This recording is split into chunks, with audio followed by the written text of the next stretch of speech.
What's going on, people? We are Tottenham TV, back here for another episode of Predict the Prem, the last week of the Premier League until international break. So Premier League is going to take a break for a couple of weeks. So big weekend of Premier League action this week. The scores between me and my brother at the moment are 2-6-4 to 2-3-5 in Sim's favour. The way the scoring works is 5 points for a correct scoreline, 3 points for a correct result on both teams to score, 1 point for a correct result, and also star men as well, which is 2 points for a goal, 1 point for an assist. And let's get straight into it. We've got Friday night football tonight, which is a 6 pointer down at the bottom, Watford against Norwich. What have you gone for, Sim? 2-1 to Watford. Ooh, interesting. I've gone for 1-1. Can't really split the two sides. I mean, Watford probably do edge it on quality, but I think just because it's such an important game, I think both teams are going to fight tooth and nail not to lose this one. So I think they're both going to cancel each other out, in my opinion. Yeah, I've just gone for home advantage in this one.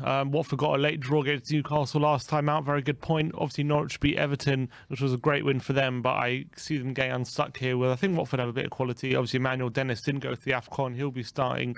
So I've gone to shade it 2-1. All right, interesting. Let's move on to the Saturday games. The early kickoff is Everton against Aston Villa. Duncan Ferguson taking the helm at Goodison Park this weekend against Steven Gerrard, which promises to be a feisty encounter.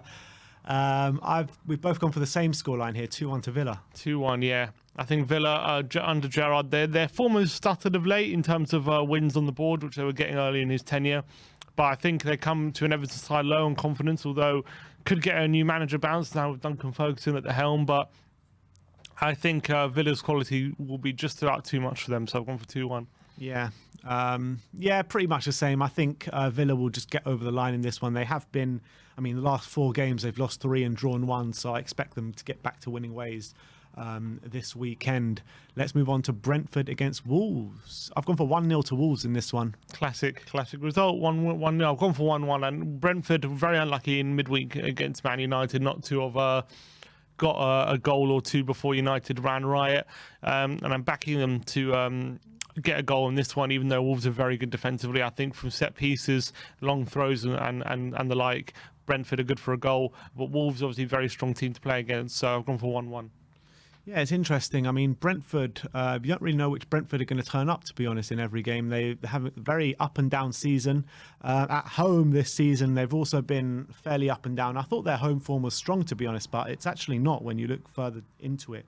I mean, they've lost, 6 out of their last 9 home games, Brentford. And I'm going to go for them to lose another one here. I think Wolves have been very impressive this season, very tight at the back. And they can nick a goal as well. So I've gone for them to win 1-0. Very classic scoreline for Wolves. But let's move on to Leeds against Newcastle. What have you gone for in this one? 2-0 to Leeds. Ooh, interesting. I've gone for 3-1 to Leeds. I think Leeds definitely coming on form with their win against West Ham last week. They looked really good and good value for that win. So I think they will get a couple of goals here, but they are quite leaky at the back, and Newcastle do tend to score. So I've gone for 3-1 to Leeds. Yeah, sure. Newcastle, without Callum Wilson, they're going to find it difficult to beat that hard press that Leeds like to do on teams. Obviously, they had a great result against West Ham last time out, so they'll be high on confidence, I feel. Chris Wood still feeling his way in to the Newcastle surroundings. Obviously, you've got Trippier through the door as well, but I reckon they could struggle in this game, so I've gone 2-0. I tell you, the goal that Newcastle are going to score is going to be from a Trippier cross and Wood header. Guarantee you that. So that's 3-1. I'm going for, Sim's going for 2-0, both going for Leeds wins. Let's move on to Manchester United against West Ham, a big game in terms of the top 4 race. What have you gone for in this one? 1-1. 1-1. Interesting. I've gone for 2-2. Oh, no. I can pull I'm worried 2-2 this time. But I think Man United obviously beat Brentford out last time, drew with Aston Villa the game before, not performing really well. Man United on a whole at the moment. West Ham as well, stuttering of late with a lot of drop points in their last 5 or 6 games, but they are getting wins on the board as well. But I can't really separate these two sides, especially Old Trafford. What do you think? Who, in terms of a Tottenham point of view, what's the best result for us in this game in the top 4 race? Draw. In terms of one had to win. If one had to win, I'd go for West Ham, to be honest. You'd rather West Ham, and me too. I feel like Man United, the quality they have, I'd rather West Ham steal a match now and then bottle it later than Man United gaining points at the moment. So I want a West Ham winning that sense. But look, both teams taking points of each other will be good. A draw will be a very good result. I think Man United will struggle to really dominate in this game, especially physically. West Ham, despite of late results not being brilliant, I think they'll turn up in this game and it'll be a draw. Yeah, I mean, yeah, in the last 5 games, West Ham, they have won 4 of them. So it's quite interesting. But Man United as well, they're not on terrible form. 2 wins in their last 3 games, one in the FA Cup against Aston Villa, then they drew with Villa. And I actually thought in that first half of that Villa game, they played really well, and I was really impressed with them, but they did throw it away. But let's move on to Southampton against Manchester City. Both gone for the same scoreline here, 2-0 to Man City. Yeah, I think Southampton will struggle in this game to really penetrate Man City's defensive line. They've been really good at the back of late, Man City. So, yeah, I've gone for them to get a routine victory. Could be more than 2, to be honest. Man City, we know they're very capable of it, that's for sure. But in the last couple of games between these 2 sides, haven't seen that many goals. 1-0 in both games, 1-0 to Southampton in one of them, 1-0 to Man City in the other. But yeah, you can't really see past the Man City win. And the only time Man City are going to drop points this season is probably if they get a bit too complacent with such a lead at the top. But I can't see them throwing away a point this game. But we move over to the Sunday games, and this is Arsenal against Burnley, the El Postbonico. What are you going for? Yeah, I've gone for 1-0 to Arsenal. Unfortunately, 1-0. yeah.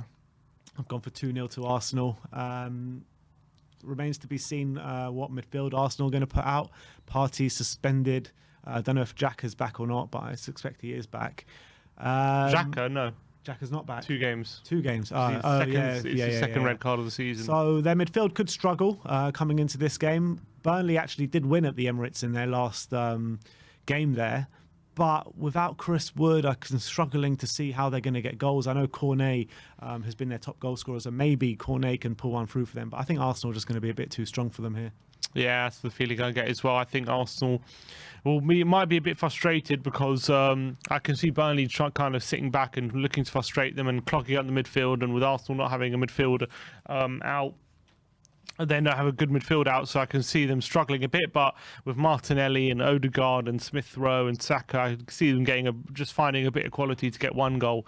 But I reckon it might be a nervy finish for them with Burnley piling on a bit of pressure later on. But I don't see them getting anything without Chris Wood there anymore and no replacement. So 1-0 to Arsenal. Palace against Liverpool. Again, we've both gone for the same scoreline, 2-0 to Liverpool. Yeah, they showed, I think, of late, Liverpool, they're not missing Mane and Salah too much, despite that draw against Arsenal in the first leg. I think Jota's really stepping up, playing very well. And against Crystal Palace, they still got, obviously, the same defence out, so they're still very, very solid defensively. And Jota's in great form at the moment, so I've gone for 2-0. Yeah, I mean, look, can't really look past the Liverpool win here. Without Salah and Mane, they could struggle a little bit. They did in the first leg against Arsenal, but since then they've been scoring. Jota scoring 2 in the second leg last night, and obviously they scored 3 in the previous game with Jota not even getting on the score sheet. So I think Liverpool will be good value for their win this weekend. 2-0, and probably Jota to get on the score sheet too. Leicester against Brighton. Again, we've gone for the same scoreline. Have we? 1-1. But that's a classic Brighton scoreline, isn't it? They've done the last 3 games have been 1-1 for them, I think, hasn't it? Or last 2 games. Last 2, yeah.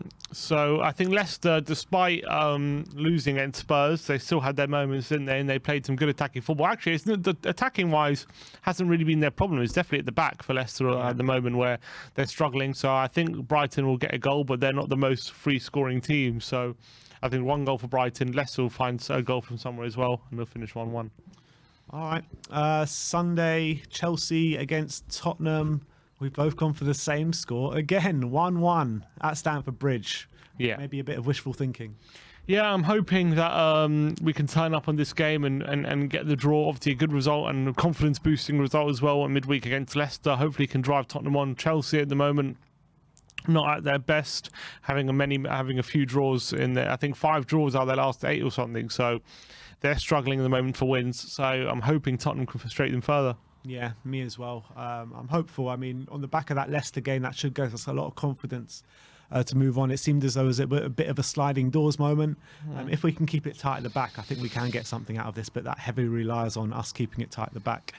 Let's move over to the star man. I've gone for KDB, Kevin De Bruyne. I've gone for Emmanuel Dennis. Wow, interesting. Home to Norwich, outside of the box pick, and hopefully he comes through for me. Even though he's not happy about not being AFCON, hopefully he can take that frustration out on Norwich. You would like to think so. I mean, the reason I've picked Kevin De Bruyne, I think he's just in scintillating form at the moment. He's scoring a lot of goals, assisting a lot of goals. He's really getting back to what close to his best, at least. So I think against the Southampton side, I think he can put the sword to them. You know, he takes their free kicks. He's been scoring banging goals of late. So I think Kevin De Bruyne could be a bit of a safe pick this weekend. So yeah, that brings a close to our Predict the Prem. Like I said, it's 264 to Sim, 235 to me. Let's see what the score is at the end of this week as we go on a bit of a 2-week break from this perspective and Predict the Prem as it is international break. But looking forward to seeing you all very soon. Like, subscribe and comment. And as always, Come on, you Spurs.